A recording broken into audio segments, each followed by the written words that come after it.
Start recording. Close this. Hey everyone. 10 hours later. Yeah, I was going to say that was one of the hardest starts I've ever had for one of these fucking things. Welcome to another episode of Not For Nothing. I am in Southern California. This is my fourth day, third podcast, and I'm in Long Beach at West Wing, which is a brand clothing company, I guess. I'm going to let my next interviewee, my guest interview, just introduce yourself. Hi, I'm Nicole. I've been in the tattoo industry for a little over a decade, and my first introduction was actually being Joe Capobianco's manager for him and his shop. That was already about a decade ago. Yeah, it's kind of nuts at how fucking fast things go. I mean, in my opinion, it's been like entirely too fucking fast. Like, it doesn't seem like it's been like over, like almost 10 years ago. I know. It was a blink of an eye. Yeah, it's incredible. Like, so I guess we should do is try to explain how the fuck let's start with who you were. Who I was and who I am now. Yeah.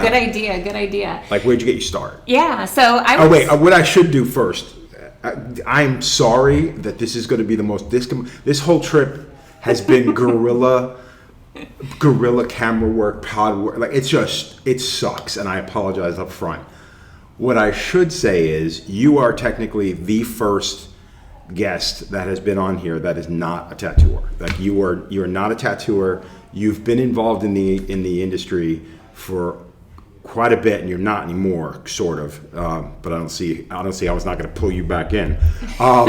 So let's start with like where you came from. Like, you're originally from the West Coast, and yeah, I was born in California, but I grew up on a farm in Oregon, and then when I was 18, I moved to the East Coast. I've always wanted to live in New York. And then when I went to New York City, a couple various jobs before I ended up at Kid Robot. And Kid Robot, it was right before, it was right as it got started, actually. Yeah, so Kid Robot, if anybody doesn't know, and I'm assuming a lot of people do, it was a toy brand. It was like basically vinyl toys, usually for all different artists from all over the world were involved in this. And your job there was what? Marketing director. So I started out as coding their website. I got a job there coding their website, even though I had never done code before. Did you bullshit your way in? Yes, I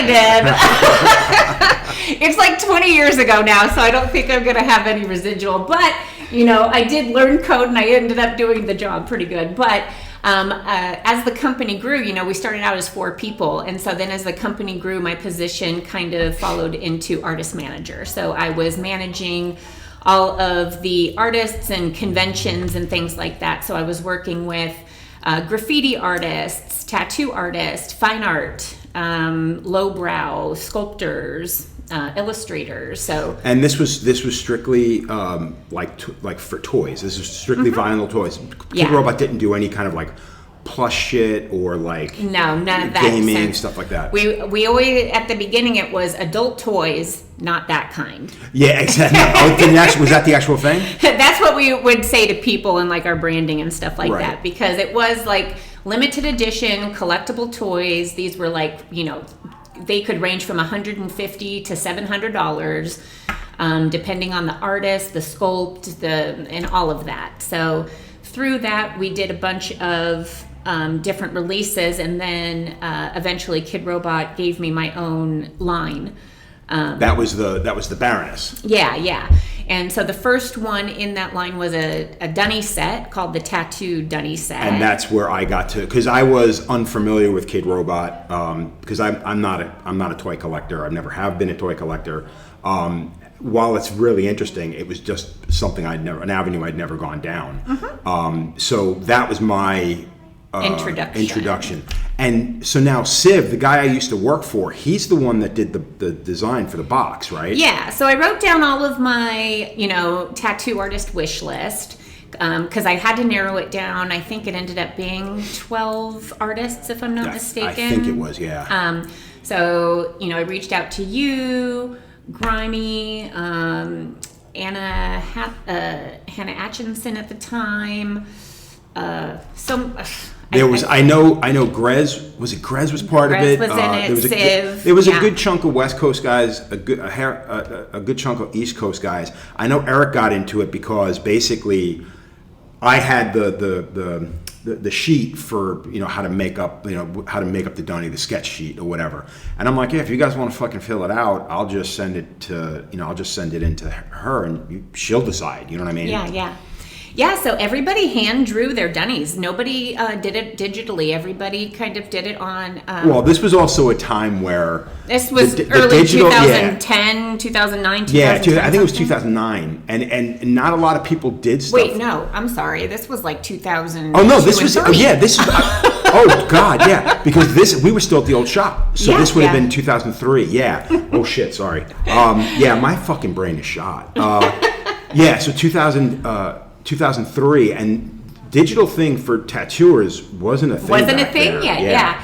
So we got all of the input, and Civ was in New York, and so getting him a box to actually draw on and give back to me to do the box design, that's why we ended up choosing someone local to do it, so that we could go back and forth. That actually makes sense. And he did a beautiful box design. It was like traditional. I really dug the box design because again, like I didn't realize it was him until after the set had come out, and then I was like, oh, that's Civ. Holy shit, you know. Yeah. So we did the whole box, and then we came out with a collection, and it sold out like pretty quick, you know. And then I think that's actually when the tattoo series sold out quick. That's when they were like, okay, Nicole, here, do your own line. What do you want to do? Well, so before this, and I think this needs to be said, you decided, was this when you started? I started tattooing you. Yep. So absolutely. I sat down with you and we started tattooing him. In the first session with you, I had asked, so how does one get a toy made up? And you were just like, don't fucking ask. We got plenty of fucking shit. We're not doing any more fucking projects. We're full up. And I'm like, all right, cool. I was just asking. I wasn't insinuating I wanted a fucking toy. But halfway through, I guess we were done with the... Well, we had done the peacock first. Right. And so the peacock was first. And then I think a couple of months later, it was after we started doing the upper arm. Yeah, I think we started working together for maybe a year and a half, 2 years to get my sleeve finished. Yeah. I was traveling up to Connecticut to the old shop. Right. And ended up getting it done over time, and then you did the Bride of Frankenstein, and then around Christmas time I ended up getting the Black Widow on the inside, and then that was the whole thing. Right. That was everything. So sorry. And then after that it was Kid Robot had given me my own line, and then the first toy that I wanted to put out was a Capo Girl toy. Right. And I didn't even know what to say at that point, because it wasn't a matter of a pride thing. It was just kind of like, why the fuck are you picking me first? Because I have nothing to do with this genre of or medium of fucking design, you know? Yeah. So it was different, right? Because you had to do all directions. Yeah. So something that you'd never do in tattooing, because tattooing is just like one angle. And again, it's before digital, so it's like everything's got to be hand drawn, and if you're not used to doing like a maquette sketch, like to have to do the front angle, the side angles, the back angle, the top, the bottom, it's daunting. You know? And then you have the production coming back to you saying, hey, we got to change this, or we can't do this, or this is how this is going to work. Right. So it's back and forth. Like from start to finish for a toy, you're looking at least a year, you know, between concept to finished product in your hands. So we worked on that for a while, and we decided. I decided because I felt like it was this was going to be your inaugural, the kickoff for your thing, and I was like, well, if it's your project, I think the first thing should be your arm. And I love the fucking drawing we did. It's a Bride of Frankenstein sitting on a tombstone that says Frankie on it. with my heart motif behind it and stuff. And it was really cool. It was fun to do, you know? Yeah. And so I was like, oh, totally stoked on it. And then when I got the first prototype, like, man, she was so cool. Yeah. I remember did you bring the prototype to our grand reopening when we moved the locations? Because I remember you bringing something there, but I don't remember if it was the actual prototype or if it was I don't recall which one it was. It had to be the prototype. I think it was the prototype. But the one thing that I love most about your toy is her booty. Yeah, big ass. Yeah. Big ass just like propped up on that tombstone, and it was just like lovely. And I also love the skull with the flowers coming out of it, because each flower is individual. So right. It just was badass. And it just came out so great. It was like I said, it was a really interesting thing to do. It was a really fun idea, and it was half the work was done because the drawing was already fucking done for the tattoo. So that made my life a lot easier as well. But when I got to see it in person, like I said, I'm pretty certain we did our grand reopening, and this will now take us to the next level, the next stage of this thing, and your next stage of your life, I guess. Yeah. You came to the grand opening and you spent the entire fucking day there. You brought the toy with you, and I remember being like, "Holy shit, the toy is fucking here! This is amazing." And at the end of the day, I was fucking exhausted. I'd been drinking all afternoon. Like, there was a lot going on that day, and at the end of it, I was like, man, thank you so much. It's amazing, blah, blah, blah. If there's anything you need, just let me know. And you're like, oh, you're going to hear from me again. And I'm like, what the fuck is that supposed to mean? And then the very next day, you sent me an email with a proposal, basically. Yeah. So Kid Robot was making moves to go from New York City to Boulder, Colorado, and there was no fucking way I was moving to Boulder, Colorado.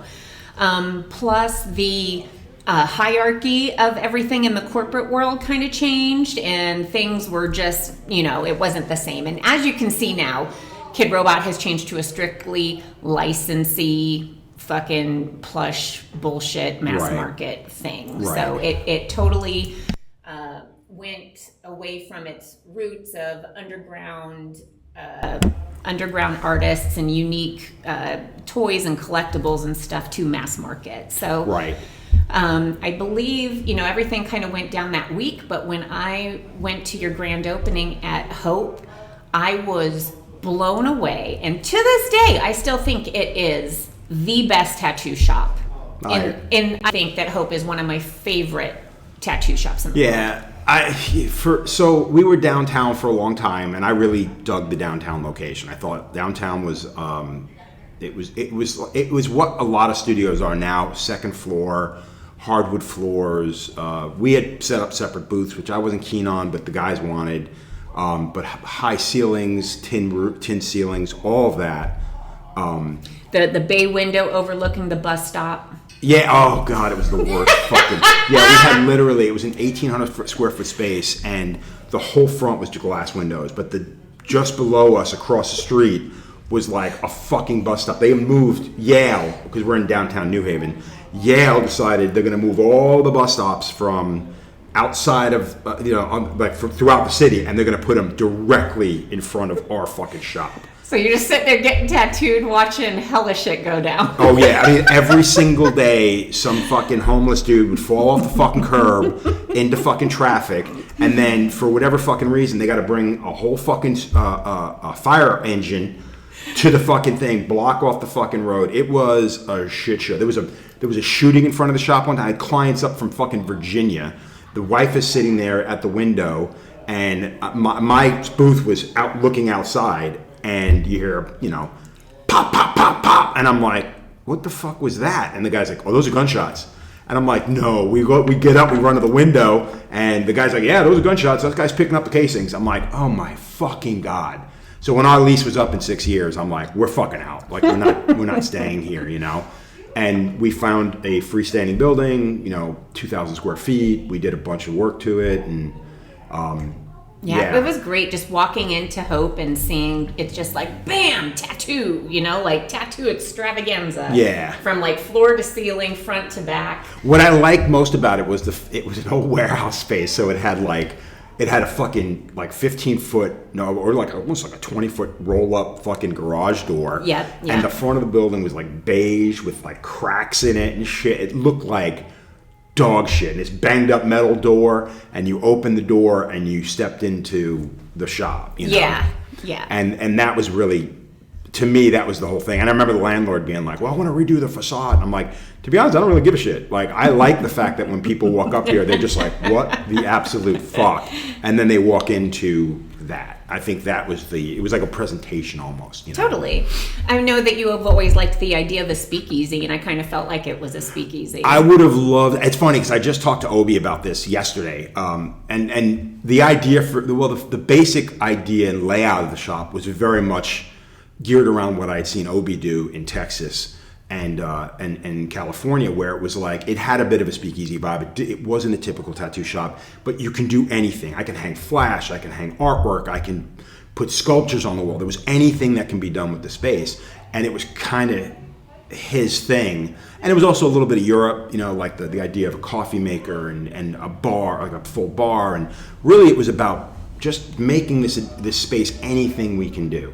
And I'm gathering that was part of the reason that you thought like, wow, well, he can do anything, and you could make something happen. Like, so. Yeah. So I sent you a proposal after the grand opening, and I don't think it was even a month later, I moved up to Connecticut. Yeah, from New York. Lock, stock, and barrel. Like, so I was all in. I remember. I will admit, I got your proposal. It was a fucking email the next day, and it really did fucking it spooked me, because it was real money, and it was a lot of real money.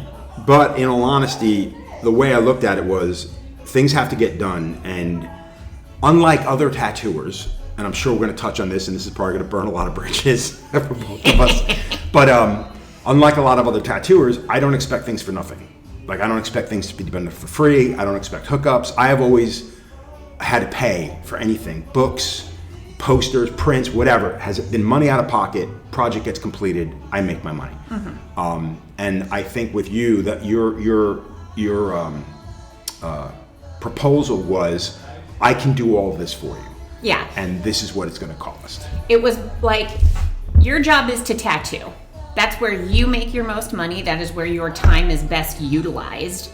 Not managing a multi-thousand square foot shop. Right. Managing 6 other artists, managing your emails, your appointments, managing the bills, the merchandising, the getting your paperwork ready for whatever situation that or whatever tour you're going on. So my goal was to have you tattoo, and I manage everything else. And that was always my goal, being a tattoo manager, is like, you do what you're best at, and You'll cover take the care rest. of the rest. Yeah. I think that was really the most important. It's the most important part of the proposal. And we got a lot accomplished in that time, in the handful of years that you were there. You were with us for almost 6 years, I think. No, it wasn't. I thought it was closer to 4, because it was 2000. We moved there in 2009, and you came to work for me at the beginning of 2010, I think, right after the holiday. Yes, and then before the holiday. Oh, so we're going on 4 years. Yeah, so it was right about 4 years, which kind of burned my ass, because we did have a lot of shit that we wanted to fucking achieve, that we kind of ended up putting a lot of stuff on the back burner, because your fucking life took a whole upheaval as well. Yeah, sorry I had to get divorced and shit. Yeah, Joe. well, Jesus. not for nothing. It's a pain in the fucking dick. That was a huge fucking inconvenience, not for nothing, you know? So, but in that time, I mean, we did a lot of conventions. We kind of really did cover a lot of cool projects. Like, I had an art show. You arranged an art show out in New Mexico with Brant Peters, Kathy Olivas, another tattooer out there. We had released a new book, the Blood Pudding book, got published, and then we were able to put that out there.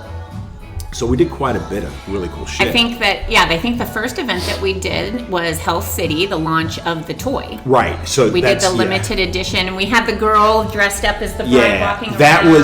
That's it. Yeah. So the toy was really the big was one of the real big things, because when we did the toy, it was the second project I'd ever done at Hell City, the second big project. The first one was the release of my art books, and I did an art show so this is before your time. This was back in 2000, I think it was 2003, 2004 was when we released the art book.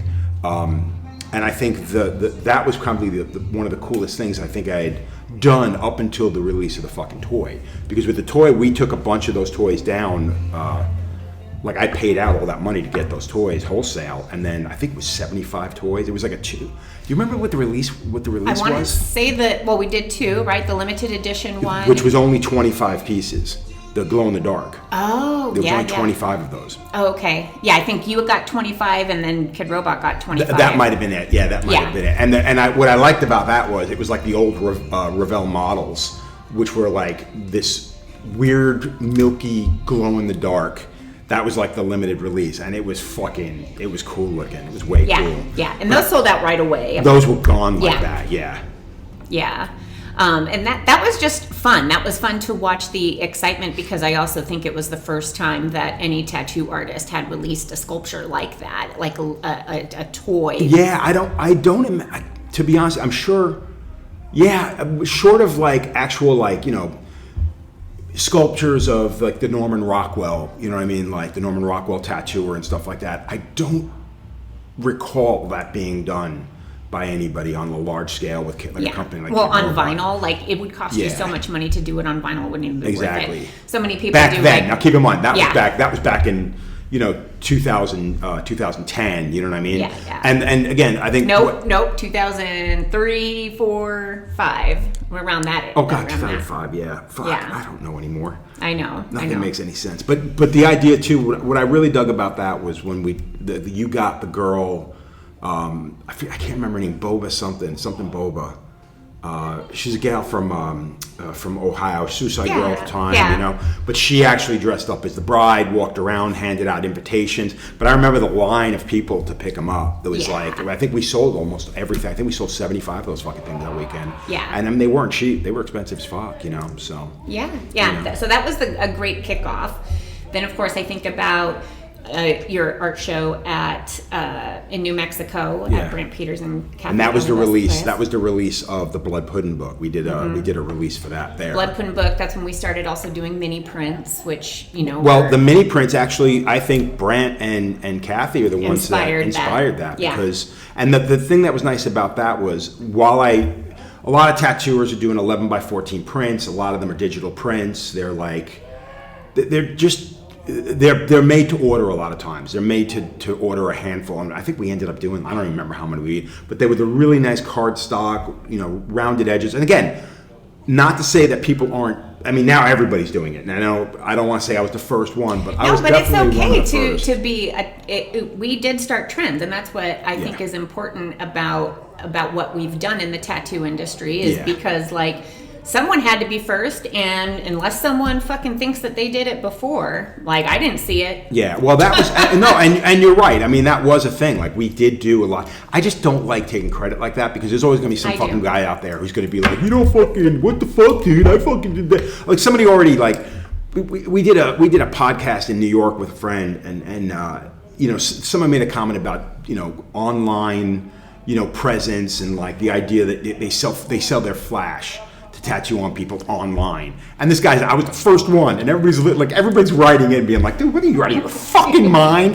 You're not the first one. You're a fucking Johnny come lately who's taking credit for something you don't even fucking deserve. It's been around forever. It's like taking credit for, I was the first fucking website, first tattoo website. Shut the fuck up. So yeah, there was definitely, but that's why I think I feel weird about taking credit for something like that, because it is one of those things. Someone's going to come forward and be like, "No, man, I remember blah blah blah," and I'm like, "Cool, whatever, dude." Yeah. Well, that's one thing that I take pride in, is that I brought a lot of firsts to the people that I worked for and to the industry, and I'm very proud of that. When it comes to either the nonprofit, whether it comes to Black Anchor Academy.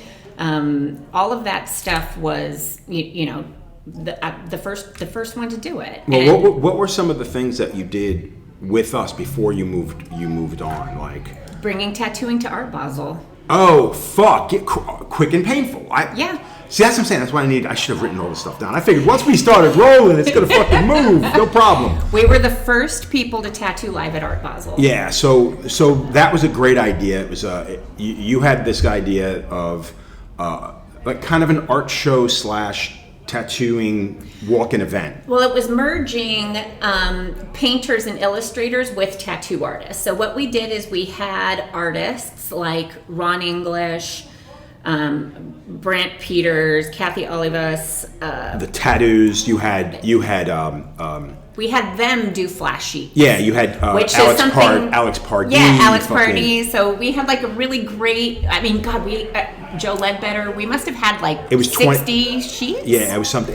It was a lot. It was more. It was more than we probably should have. More because I think what happened was you put a lot of stress on the idea of selling limited edition prints, selling the flash sheets, right? Not selling, you're selling flash, but you're selling it as art. And the idea that it was like Greg Simpkins, Crayola had a sheet, like you had all these amazing artists, and the flash was incredible. But the problem being is we were gearing it towards fans, clients of tattooing, not so much towards the tattoo industry. And unfortunately, tattoo industry tends to be more about, I don't recognize any of those guys, and I don't know if it's going to really sell, so I'm not really going to buy it, not really interested in it. And then the clients were more about getting the tattoo. So the first event we did, the first walk-in event we did at Quick and Painful was at the shop. And I think we did like, $50 tattoos or $75 tattoos? I think that was the range. Yeah, and a lot of the flash was bigger. So unfortunately, we basically said, okay, here's the thing: there's 15 pieces of flash on this one sheet. We're only going to do 6 pieces on that sheet because those can be done within 40 minutes. And also, we needed to get all of those stencils fucking ready ahead of time. It was a fucking shit It was show. a fucking because none of the artists, because again, these are pop artists. They're not fucking tattooers, so they don't know that sheets of flash, and then not for nothing, neither do some tattooers, pricks. But sheets of flash should be accompanied with lines.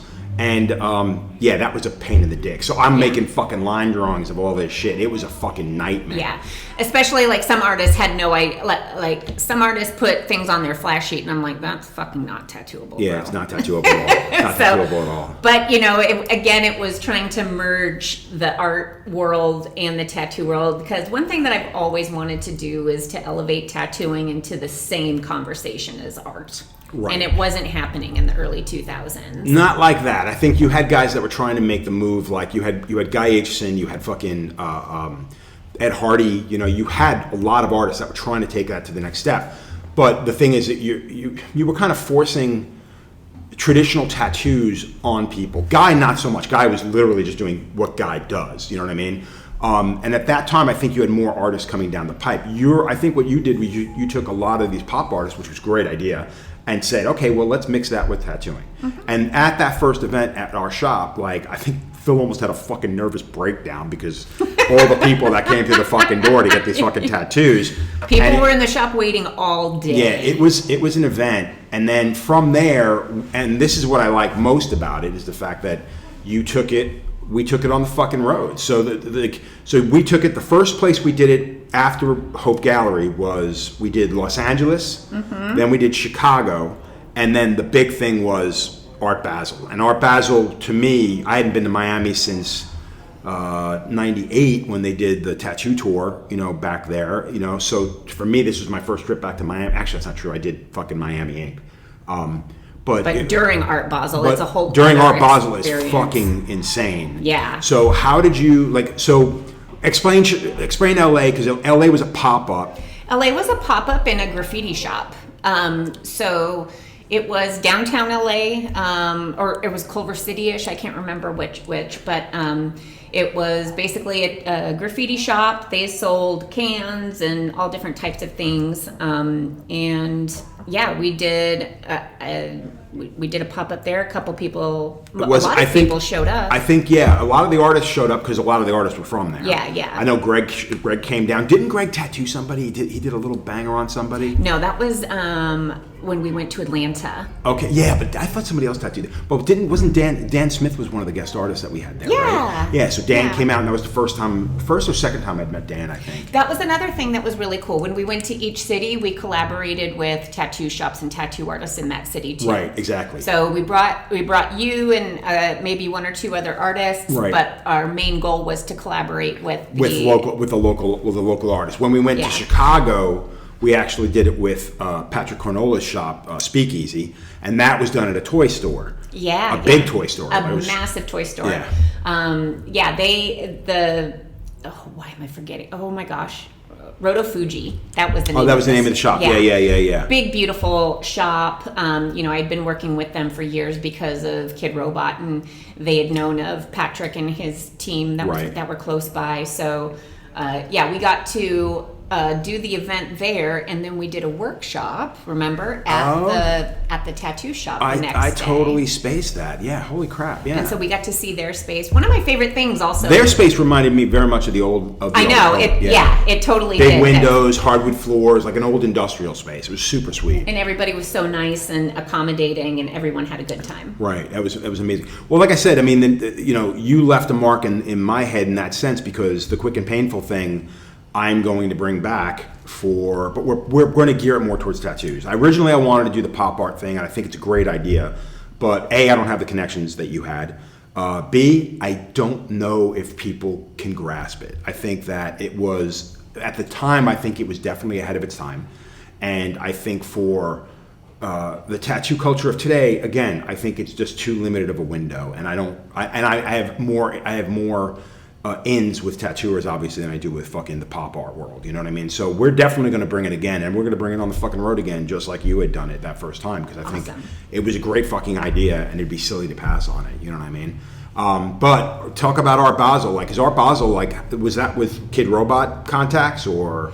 I mean, everything eventually was Kid Robot contacts, because that's where I had been the last, decade, is traveling around the world. I've been to Art Basel a couple of times and was just kind of floored as to how underground everything was in the beginning. Now I think it's like all corporate, Oh, big time. Yeah, I don't think Art Basel is what it used to be. Of course, yeah. For that one, you had reached out to. We had Jesse Smith was supposed to do it, and another yeah, artist. one of his guys.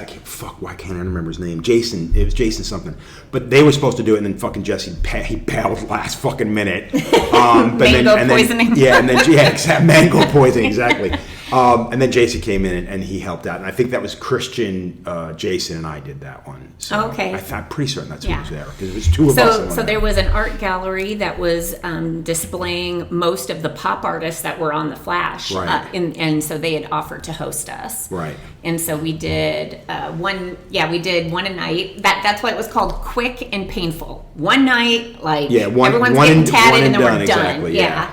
And that it was a blur, because, we had to move everything in, and every time that you tattoo somewhere, it's always like health department shit. Yep. Every city, every state has their own fucking thing. Yeah. So you always got to figure that out and get everything situated. I barely remember, the one thing that I do remember from doing that is being proud that we brought tattooing to Art Basel. I was just like, yeah, we fucking did that. Yeah, well, again, there's something to be said for that, because I'm sure now I'll put money on the fact that there's some kind of tattoo display and a thing like that. I mean, that's the one thing you can be proud of, is the fact that you did bring a lot of firsts for me, definitely. And since then, I've been fucking jumping on shit. Like the pop-up thing, I never thought to do. And since then, I've done a couple of Sailor Jerry pop-ups. I've done a bunch of tiki fucking tattoo pop-ups. We've done a lot of pop-ups in places that we probably should not be doing fucking pop-ups. But that's the joy of that, is you're bringing something completely unique to a situation that people are just like, are you guys really tattooing in the back of that fucking room? And just like, yeah, we are, man. That was always my main objective, was to make tattooing so part of the culture, and it is the cool factor. If you bring tattooing to your party, that's cool. If you bring tattooing to your event, then that's fucking cool. Which is kind of funny, considering the fact that I came from a time where it was a bad thing to be a kitchen magician, where you just didn't do that. You know what I mean? And granted, we're not working out of a house. This isn't a fucking party in in rural Massachusetts. There's not a biker fucking gang hanging out, and there's none of that. We should say that it is about as professional as being in an actual tattoo shop. What is the difference between a convention floor area? And therein lies the point, exactly. That's why you can't feel bad because, I've done conventions in the same fucking room that there's going to be a wedding in next week. So where we tattooed, there's going to be a child walking across the fucking floor that I spilt ink and shit all over. So it doesn't matter, you know what I mean? So yeah. And I think bringing tattooing into spaces where people who might never go into a tattoo shop because it was intimidating at the time, they peek around and, they kind of just get comfortable with it. That's kind of what I love about it is because we did have that kind of situation. I've done it in the back of bars where people are literally almost embarrassing to say, but they're 10 feet away and they're just having their drinks and they're like, is he really fucking? And they're creeping up on you and looking over your shoulder and all the flashes on the walls and they're just kind of like, oh my God, this is fucking crazy. I'm going to get tattooed, Totally. It's a last minute decision, but it's also one of those things. It's it's a great way to fucking introduce people into something that maybe they'd be a little too nervous to go into a shop and deal with. Because that's something we talk about all the time is how people nowadays are everything's got to be a controlled environment and a safe space. And my big thing has always been, no, man, it's an experience. Granted, a dangerous situation is a dangerous situation. I'm not trying to make light of anybody who's had an issue in the past. But the fact of the matter is, to me, it's a life experience. It's something that you sit back and go, holy shit, I can't believe I did that. Yeah.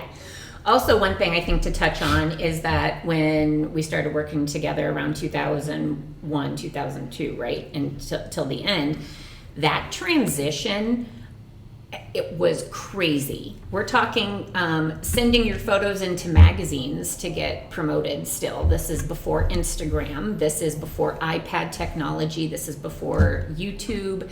This is before tattoo shops. Yeah, this was... or tattoo equipment was very much like available. Word of mouth, Totally. Yeah. And so the stigma of tattoo studios being, it wasn't even a tattoo studio. I don't even think the word tattoo studio came into play until 2010. No, we used to use when I first started tattooing, it was studio. But people, thought that these places were intimidating to go into, and it was associated with bikers and all of those things. So just trying to kind of step away from that stigma. And I did that multiple ways working with you, but also when I started, co-founded the nonprofit, we were in museums next to Basquiat. I think this is something. So at the end of 2000, the last trip you went on with me, I think was Naples. Yeah. And we did a show in Naples where I think I did a workshop, and then we did the convention. And that show, that city, that everything was just the most perfect send-off. That was so badass. It was, and it's funny because I love Southern Italy more than most of Italy, and my dad is from the South. He actually grew up. He was born and grew up in about 40 minutes of Naples, north of Naples, and it was one of those places I was warned it's a shithole. And it technically was. I almost got in a fight at breakfast, for fuck's sake, with some dude on the street. Remember all the side windows on every car were busted? Yeah. Remember though every single car was banged up and held together with duct tape. It was just a fucking shit show. But it was also, those people were amazing. The people who ran that show, the guys who Fabio, was it his name? Yeah. Fabio took such good care of us. It was ridiculous. It was almost embarrassing because he gave up his entire fucking week to hang out with us. Yes, he did. But he did the same thing for me the next time I went back. Dude, I'm getting chills thinking about it because it was such an amazing experience. That time when they were like, I had to do a pinup contest where they had to take me out, and I couldn't walk 2 feet without being stopped and have pictures taken. So we get up there, we do the contest, and I'm getting ready to go, and I'm like, you're waiting next to me, and I get fucking mobbed, and Federico comes over, and he's just like, he goes, no, Joe, come with me, and I get surrounded by all these fucking bike guys because they ran the show, and Motorcycle and club. The best thing is, I see the whole thing, and I see you just being disappearing in the background. I'm like, what the fuck is going on?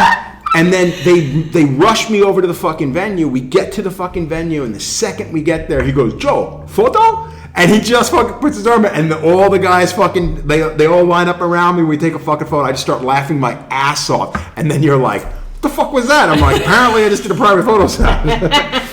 But yeah, and then shortly after that, you get another job offer on the West Coast here. Like Yeah. So I got another job offer out here. So I remember telling you were in the painting room, and I remember crying.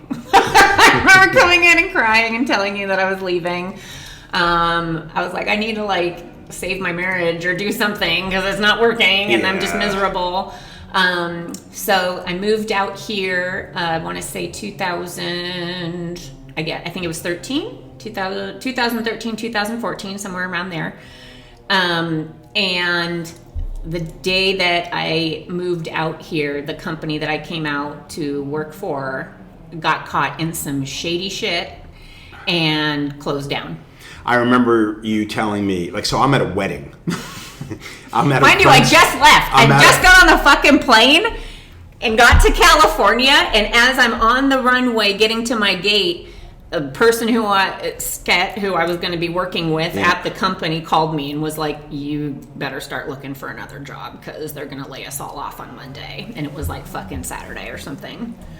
And all my shit hadn't even been delivered. Yeah, I think Carlos was driving it. He was driving it across country. I remember. So I'm at a fucking wedding. I'm in the wedding party, my wife and I get a fucking phone call from you, flipping the fuck out, oh my god, I'm getting out here and I forgot. I don't have a job and I don't know what I'm gonna do and blah blah blah. And I'm like, okay, what the fuck am I supposed to do? She's like, well, maybe you know somebody out here who's who wants to do, have me, I just want to do what I do for you out here. And my immediate response was, that doesn't exist outside of this shop because nobody is as fucking dumb as I am. And honestly, but that's the first thing that came to my, that's the first, I think I said that to you. I said, nobody's going to do this. Nobody's going to pay you what I paid you. Nobody's going to take the chances that I took on you. But I said, I was like, you know what? I know a couple of guys out there who are like-minded, and they're willing to take chances, and they're willing to do certain things. And I'm like, and the people I reached out to were Nico. I reached out to. Actually, the first person I reached out to was Franco from Billy. Yeah. I actually met Nico, so I had gone, my brother lived up by him, and so that's how I got in contact with him, but you had put me in contact with Franco. Yeah, because at that time, I had a relationship with Franco, because I knew Franco from just tattooing in general, and we had done the TV show, so I had come out here a handful of times, and I made a point. You had a tattoo machine? So what happened was I was dealing with Paulo in Brazil, and then when I went to Franco, I was buying some of his machines, and to Franco's credit, whenever I'd go out there, he'd sell me the machine at cost, at wholesale. So I was buying $300 machines for $180. You know what I mean? And I like these machines. I like getting to know the person. I like getting to know the brand. I like getting to know who I'm supporting. And they're friends. You know what I mean? And the idea behind that was, yeah, man, I'll use your shit. And so that was the relationship we built. And I could see Franco being that kind of guy where he'd be willing to take the chance and get somebody out there who might want to, do the right, might want to bring him one step further that he can't do on his own because A, he doesn't have the time, B, he doesn't understand things, and you're going to take him in a direction he probably wouldn't have gone in the first place, Mm-hmm. But he did straight up tell me, he goes, how much are you paying it? And I'm like, yeah, I know it seems like an awful lot of money, but keep in mind, dude, these are avenues you're not going to have access to. And you may eventually, and I'm sure now he's got access to most of those avenues, but when you guys got together, how did that go down? Well, it was actually kind of funny how it all went down because it took me forever to get in contact, to get in front of him or get in contact with him, right? It was just phone tag for a while. And in that time frame, I'd also went up to go see my brother, and then I stopped by Black Anchor and ended up meeting Nico again. And then all of a sudden I got 2 job offers at the same time. So I got a job offer for Franco and I got a job offer for Nico. So I was working for Bishop and Black Anchor. So I was just transparent with both of them that like, hey, if we want to do this, then, here's how we can make it work. Right. So I started off at Bishop doing marketing and kind of learned all of the products from start to finish, started learning more about specifically California tattoo history. Right.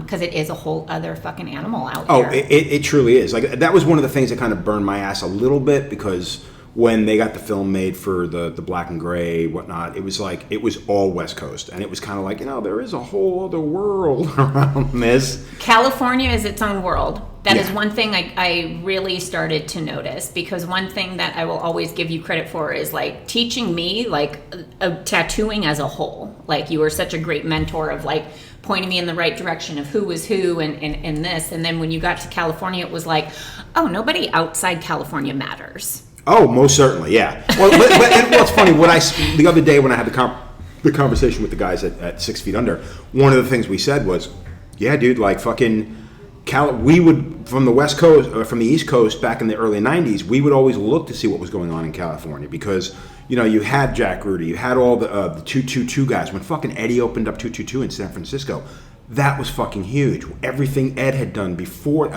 Ed Hardy had done before that was huge. You had the whole culture on the pike down here. So yeah, I do understand, but you can't help being from the East Coast and being a little fucking pissed off that an entire fucking East Coast life is is being about. Being from the East Coast is about being pissed off. Oh, most fucking certainly, but there's a fucking reason for it. So, I got to, luckily through that, I got to meet Jack Rudy and Freddie Negretti and Good Time Charlie, Mr. Cartoon, just everybody that I hadn't met through you, So it was opening kind of like a whole new world for me.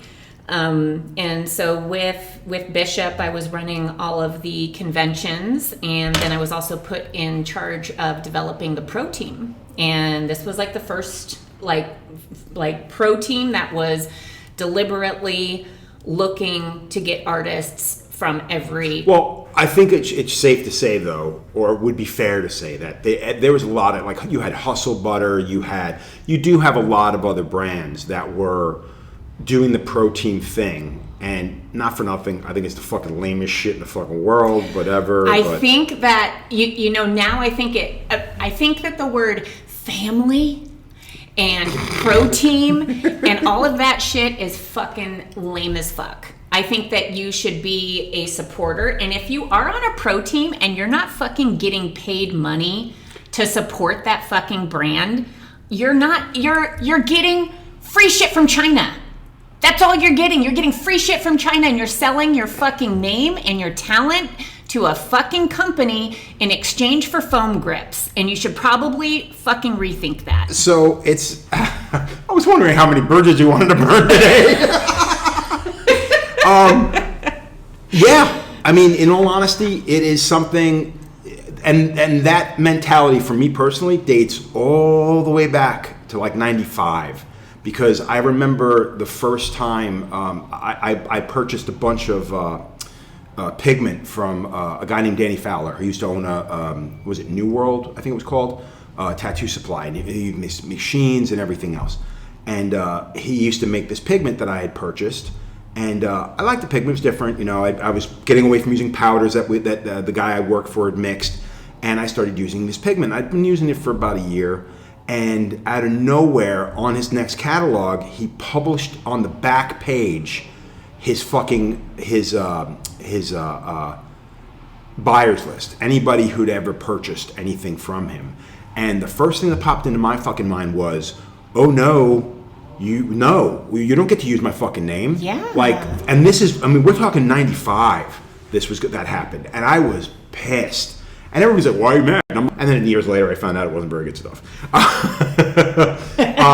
But yeah, that's one of the things in this business that I think everybody, especially young tattooers, they're so fucking hot to want to be part of something. And The crazy thing is, as tattooers, it should be about standing out. It should be about walking into a fucking room and everybody knows who you are because you don't match anybody else. Absolutely. And I think when it comes to clients, clients don't give a shit what machine you're using. They don't give a shit what brand of tattoo ink they're using. They're looking at your end result, and they're coming to you because of your talent. Right. Well, yes and no. How much do you honestly believe now has been changed because of how much has been shoved up everybody's ass? How much of that do you think has changed, even the way the clients think about the artist they're getting tattooed by? Because they may look at something and be like, oh, well, he doesn't really use the gear that I want. I think that, Nico's using this, so if that guy's not using that, while I like his work, how good is he really, I don't see that coming from clients. I see that maybe coming from tattoo artists who want to get tattooed by other tattoo artists. Maybe, yeah, maybe. But clients, like, I don't care if you do your work on a Mac or a PC, like, what's your end result? Like, however you get there really isn't any of my business. And I don't think that whether you're tattooing with this machine or this machine, you're not going to be, as a client, you're not going to know the difference. Well, yeah, that's definite a thing where you're never going to know the difference because it's not your that's not in your wheelhouse. Yeah, you know what I mean? And sometimes you'll go, like, I remember getting tattooed sometimes, and it's like, oh, I thought that they used rotaries, but he's fucking loading up 3 traditional machines right now. That's the fun. That's true. Because when you go to, it's funny. We did the Norfolk convention back in October, and it was the loudest convention that I have literally been to in it's good 15 years, 12 years, because everybody on that floor, with the exception of a handful, were all rocking fucking coils, and it literally brought you back in time. Like, I wanted to do the podcast with a friend of mine on the floor. Couldn't. And it was so fun. And it wasn't only the machines. It was the fact that everybody talked to one another. Like, there's people standing in front of booths just fucking yelling at one another, just going back and forth, back and forth, back and forth.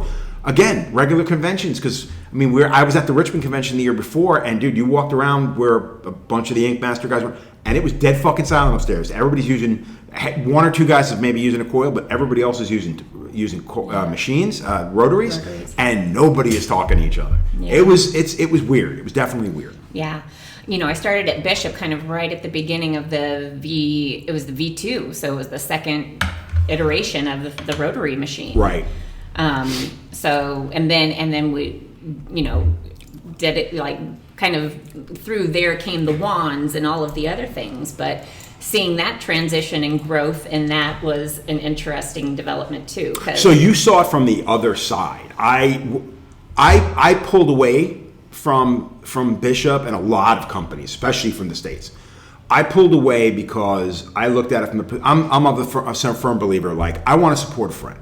Mm-hmm. But when I see things getting out of hand, I see things getting too big, and I know where things are coming from. My biggest complaint with the branding thing with machines has been probably started with a company called Cheyenne out of Germany. And I don't really care about burning bridges there because I've never used their gear, never going to use their gear, really could give a fuck about their gear. So having said that, I saw them setting these bars for how expensive these machines should be. And it cracked the living shit out of me, because once they did it, everybody acted like, oh, that's a $600 machine? My machine's $600. They put out another machine, $750? Oh, we should charge $750. Yeah. Oh, that's $1,000 now? Oh, we got to get $1,000. Knowing damn well that these machines cost between $35 and $60. And that is a legit issue that anybody should fucking have, because realistically, it's the God's honest truth. And it's a rotary machine. It's not a handmade coil machine that someone actually fucking tooled themselves. It's like plug and play, $40 out the door. Yeah, and the crazy thing about it is start recording, close. All right, sorry about that, guys. We had a fuck up because I'm fucking having the worst day ever. All right, so yeah, I was talking about how I think that the influx of new tattooers is a lot to do with the fact that it's easy to get this stuff now, and not for nothing, because rotaries are plug and play, anybody can do it, And I think the biggest issue is, until you've used a coil or until you've used a really good rotary machine, you don't know there is an actual difference between good and bad. You know what I mean? And again, even some good rotary machines are just, it's just a fucking rotary machine. It's something special. You know what I mean? But the fact is, if you don't know any better, if you've never used a coil machine and know that the give on a machine, the give on the springs is something special, then you're never going to know the difference. So I think that's why a lot of tattooers that are coming into the game now could just be like, yeah, I'm just going to use that because I can make it happen. And again, I'm a firm believer it's the fucking batter, not the bat. You know what I mean? Eric has said that. The guy I work with has said it a million times. And I think that's the truth. It's really what an artist is capable of doing with his tools. And that's kind of all the fucking rotary is. It's just a tool. Yeah. You know what I mean? And those tools were guarded for a long time. Yes. You had to make your own machine if you... So, yeah, the invention of the rotary, the commercialization of tattoo products, the ease of getting tattoo products has, it's changed the game. And I kind of like the thing that you said about, the batter versus the bat, or, Yeah, exactly. Well, I think that's the thing that most people don't want to hear. They don't want to hear that that the tools they've spent a ridiculous amount of money on isn't going to help them really, and the thing we're starting to notice also is people are walking away from the idea that they have to be part of that team. Good. Yeah. I good. I don't think that you should be part of a family or a team unless there's equal reciprocation. Right. And if you're putting all your blood, sweat, and tears into artwork, and then the paintbrush company is like, see what we did, then it's like, Well, I think part of the problem with that too is like a lot of people feel like, oh well, they're going to push me. They're going to help get my name out there. I know, but the only reason that they're even popular is because they've just kept pushing And that's what I've often said. It's they're like, not popular. They're popular because they choose to show all you guys off. Yeah, exactly. They're using your content for their content, and I never understood that. Why nobody understands that? But there are more and more. Like I know Stefano, he's part of Gorilla Gloves, or is Gorilla Gloves. He straight up said, it's like, yeah, we don't do sponsorships, dude. And if you're going to get sponsored, then you should be getting paid. So you're starting to see that turn because tattooer. Well, here's the thing too. He's big enough to say that. Yeah. And that's what I think a lot of people are going to say. It's, well, fucking Stefano. Of course he can say it. I'm not Stefano. I want to be Stefano. So that's where I think we're going to start. That's where the battle lines, I think, are being drawn. I shouldn't say battle lines, but I think that's what's going to happen. We're going to start seeing a lot of people just be like, no, I'm not doing it. I'm not going to. I want nothing to do with it. And then other people are going to be like, I'll fucking do it. Use my fucking name. Hey, use my artwork. I'm good with it, man. So that's going to be a big deal. Well, and I saw a lot of that, during my time at Bishop because I was traveling the world, going to all these tattoo conventions, picking and choosing, the legends and then the upcoming prodigies and mixing them all together and trying to form this comprehensive team that represented all different types of tattooing styles and things like that. But at the end of the day, nobody got paid cash. Like you got paid money if you came out with a branded product with the company, and a small percentage of that. Right. But yeah, it was kind of like, wow, y'all are selling your souls for peanuts. For a repost. Exactly, for a repost, a reach around. A fucking reach around. Well, again, I think we're starting to see that change. I think a lot of artists, because I've talked to a couple of artists that have dealt with some big name fucking suppliers, and they're just like, yeah, fuck that, dude. Yeah. You know what I mean? I think a lot of them are not quick to be the big mouth that I am, or be the big mouth that you are. Yeah. I think that I don't think I've ever really straight up come out and called motherfuckers out. You know what I mean? Like I'm not looking to draw lines in the sand, but I am willing to fucking burn a bridge and walk away from it. You know what I mean? I'm not looking to take money away from anybody. I'm not looking to hurt anybody's business. But by the same token, I don't need you. I don't fucking care. Yeah. I've been doing this well before any of these companies came along. Yeah, when you're looking at your sponsorships and your relationships and stuff like that, like just make sure it's symbiotic. Yeah. Make sure that you're valuing yourself. And if somebody comes to you and is like, "Wow, I want to sponsor you," that means that you have something. You've got some sauce. So, don't don't exchange that for a box of gloves. Yeah. And just know your worth. Know your worth. Yeah, of course. And having said that, if you ain't worth shit, fucking know that too, because that's a fucking thing. Yeah.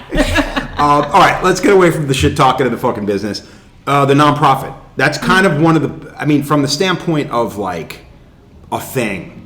I mean, that's legit. You know what I mean? That's a legit thing. That was one thing that I was most proud of, was being a co-founder of a nonprofit called Healing Inc., where we tattooed survivors of trauma and war. We tattooed over 120 different people throughout the 3 or 4 years that I was doing the project. Right. We were the first to tattoo in nationally accredited museums. We did our first trip to Israel, which I brought you along for that first trip. Which was a pretty amazing trip. Yeah, visiting the oldest tattoo shop in the world, being able to tattoo next to Basquiat, next to Matisse. Yeah, apparently I chose poorly. I ended up being next to, I figured I didn't know any of this shit. Everybody was already in the fancy fucking modern art Joe is in the middle of fucking nowhere in this museum. It turns out I basically tattooed next to a fucking statue, which is like the equivalent of fucking Hitler. It's a Roman general or something like that, was responsible for fucking running the Jews out of fucking someplace, and apparently I picked the fucking, he's a Roman guy, I'll fucking go there, because I'm a fucking idiot apparently. There's like almost no fucking coverage for me either. I know, because you were so far away. You were really like tucked in, because it was a massive museum. Somebody could have given me a fucking heads up that I was on I was in a different building practically. Yeah. But that was the first time, that tattooing really got brought to a museum level like that. In that light, yeah. Yeah, and so, again, one of the things that we did that was a first that I'm super proud of. And then since then, we tattooed in the Virginia Museum of Modern Art. We also tattooed into the science art in the Contemporary Art Museum of Israel. So we did a lot of cool things with that. But of course, the best being giving tattoos as a healing to so many people who had suffered through so much stuff. I mean, you were there and heard the stories, and it is a horror show, man. Like, it was one of those things, like, you see, it's crazy, and it's religion. It's like, I felt the same way when I went to Ireland, and you hear about the troubles in Ireland, and you sit back and like, this is fucking crazy. Mm-hmm. And with that, listening to the survivor stories was pretty intense. I mean, part of me wants to ask if you want to go into politics because of where we are now, but I don't think it's worth it. I think that takes away from what you guys did.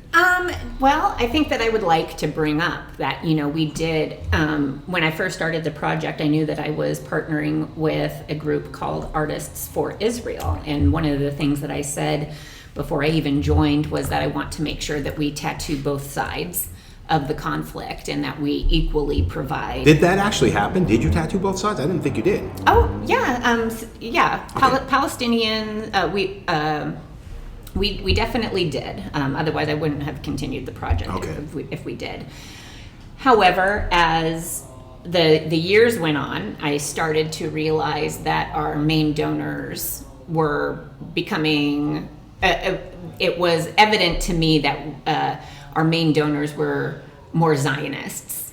Okay. And that's ultimately why I decided to leave. I think that's again, that's a slippery slope when you do stuff like that, especially when you're trying to do something that's very, very humble and very, very, nonpartisan. Yeah, and I'm so grateful that we got to go to Israel and that we did get to kind of see it for ourselves what the conditions and situations were over there, because it's like you can see whatever you see on TV, but then when you go over there and you see you're on the beaches of Tel Aviv having a great time, and then you go over to Palestine, you realize there's not even a fucking tree. Yeah. There's not even a tree.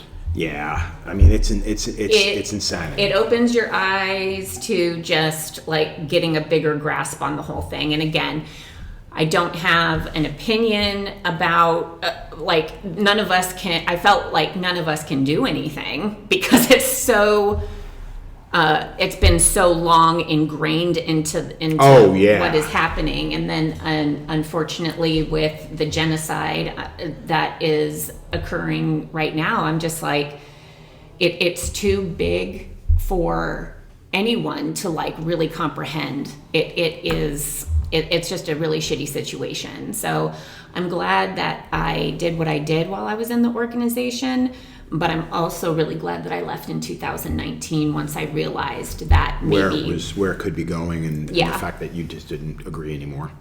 Well, that's pretty heavy. That's actually really, really heavy. So so now you're no longer part of the tattoo community. You know what I mean? Like, I walked away in 2019. Norm passed away in October of 2019, and the day before Christmas.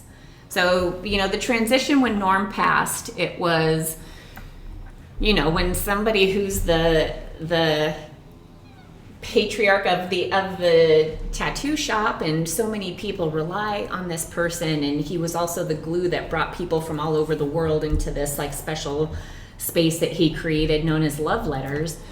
When he passes, the transition was, you know, it's shocking, you know, for first, but then it's like, what do we do? Like, he brought all these people together, so how do we continue his legacy, or we don't? I loved Love Letters because it was such an ode to art. You know, Right. He had graffiti everywhere. He had the coil machines being made, handmade in the back. He was still making coil machines. It was like just fucking badass. He was really just like the last pirate, you know? Right. And so when he passed, there was a lot of talk about how we could continue Love Letters, and it just didn't seem like it was going to be possible with Norm not being there. He was literally the glue to everything. I think with situations like that, shops like that, it really does take a captain to kind of lead. You need a figurehead. You need something that's going to take it. And again, with this business and how political it can be, in the sense of like who likes who. Mm-hmm. It's going to be interesting to see the comments after everything you just said about him, because I know people that hated him. I know people that fucking loved him. I know people. So it is one of those things. There are sides in this. Oh my God, industry. that's all there is. Yeah. Oh no, it's nothing but. No, you're right. We are an insanely petty group of individuals. I mean, no, it's the truth. I mean, I'm fucking horrible. Like, you know me. I mean, how much shit do I talk? I fucking hate everybody. Yeah. But it's true. I mean, the way I look at it is like, while there are individuals in this business that are characters, there are also individuals in this business that are just douchebags, and they are doing nothing but taking advantage and quick to take advantage. You know, absolutely. And with a situation like that, I mean, man, you really have to worry about the people that you surround yourself with. You know, and who's going to be the new figurehead of that shop. Yes, absolutely. So it just became evident as we were, you know, getting everything in line that there was just no way to have Love Letters be Love Letters, you know. So the day before Christmas Eve, we let everyone know that the shop will be closing by the end of the year, or the end of January. And we let everyone know in the shop. And then I walked from Love Letters over to Nico's shop and told him that I was gonna just stop. I quit. And then I walked from the Melrose shop down to my partner at the time for Healing Inc. And talked to him and as well. told him that I wanted to resign. So it was a clean sweep. Yeah, because I noticed, because I was like, I either have to do this or I don't, you know. And by that time, I had been so beaten down by bullshit, by narcissistic men, by I just been beaten down, and it made me like, I never stopped loving tattooing, and I never stopped loving tattoos, but the industry just made me grossed out. I was tired of seeing liars and people who were just being egotistical, and it just was like a disgusting pot to be in. Right. And I really loved Norm. And I thought that Norm was a good representation of a good tattooer who apprenticed women, and those women didn't have to worry about being sexually assaulted or had to worry about bullshit happening. And he was just like a good, I think a good person. And then when he passed away, I looked at everyone else I was working for, and I was like, I don't want to do this anymore. You can't be around it, yeah. Yeah, I don't want to do it. I don't want to have to lie to your wife. I don't want to have to take your abuse for fucking nothing. I don't want to have to listen to you gloat about yourself. And I don't want you to take all of the hard work that I did and make it seem like you fucking did it. I just was like, I'm just done. Yeah. I think that I did all that I could, and I'm super proud of everything that I did. Like I said, did a lot of firsts to the industry. I met a lot of amazing people. I also met a lot of shitty people. I've been in the worst situations of my life in tattooing, and I've been in some of the most amazing situations. It's funny, like when you work with me, I loved having you, obviously, you know what I mean? It took me in a couple of different directions that I would have preferred, that I enjoyed going down, you know what I mean? When you left, and I think I gave you the heads up on most everybody you've ever dealt with in this business, and I straight up said, yeah, watch this thing, watch that, don't worry about this, worry about that. And I watched you go down the rabbit hole, come back up the rabbit hole with a different perspective on the whole situation. So, yeah. I mean, you did a lot of that on your own. I didn't have to. You have to experience it on your own, right? Exactly, because I remember having conversations with you and you'd be like, I know. Well, just for the record, like anytime some shit went down, Joe was always the person that I would fucking call. I'd be like, you will not believe what this motherfucker just did. and it's easy to be the one to be like, oh, I know. I know. And, I can count on my hand the amount of good, solid men that I have met in the tattoo industry, and you are number one. Oh, I appreciate always tell you that you're number one. I appreciate that. So, and I'm glad that the tattoo industry has evolved. And as I was leaving in 2019, I was kind of excited to see what this new young crowd who was coming in with their tattoo machines and their YouTube knowledge and their anime tattoos and their fucking new way of doing everything. I was kind of excited. I was like, you know what? Here's the torch, y'all. Show them what you got. Let them do it. Yeah, let them carry it on. Yeah, and see how, and just see what it brings to the pot. Exactly. I'm always going to love tattooing. I'm always going to be so grateful for how tattooing can bring people together all over the world. Go to China, and if you have tattoos, you're automatically friends, know, and like all of the awesome people that we've met. But yeah, I walked away from it in 2019, and I'm so glad that I did. I think that I'm fallen in love with tattooing again now that I don't have narcissistic pieces of shit, being beating me down for no fucking reason other than, just to soothe their own ego. Right. And now I work with mushrooms. So that's what I was going to ask you. I'm going to drop all your information and where you can be found and the things that you're selling and whatnot. Yeah. Where that could be done. But you want to touch on that real quick and then we can get out of their hair here. Yeah. So I'm a mushroom specialist. I work at Culture Mushrooms in downtown Long Beach. So we focus on functional and medicinal mushrooms. But I also am in the middle of writing a book about psychedelics for women and have my own line of functional and medicinal mushroom tinctures called Total Pussy, and it's for women going through menopause and perimenopause and finding holistic healing for people. I think we're sick of the pills, and we're sick of the doctors telling us that we're crazy when we talk about pain or what issues and ailments that we're going through. So I think mushrooms are the answer, and I love my new path. That's great. I'm happy to hear it. I'm actually very happy to hear it. Knowing how long I've known you and the ups and downs and all the crazy shit, I'm actually really happy for that. So, Yay. And on that note, I want to thank everybody for tuning in for another episode. Sorry about all the bullshit that happened in between. Hopefully I can do the editing and it won't be that big of an issue. I want to thank Nicole's friends from West Wing here down in downtown Long Beach, that gave us the space for the past hour and a half, 2 hours. And like and subscribe, do all that bullshit, and see you when I see you. Bye. Take it easy. Yes, sir.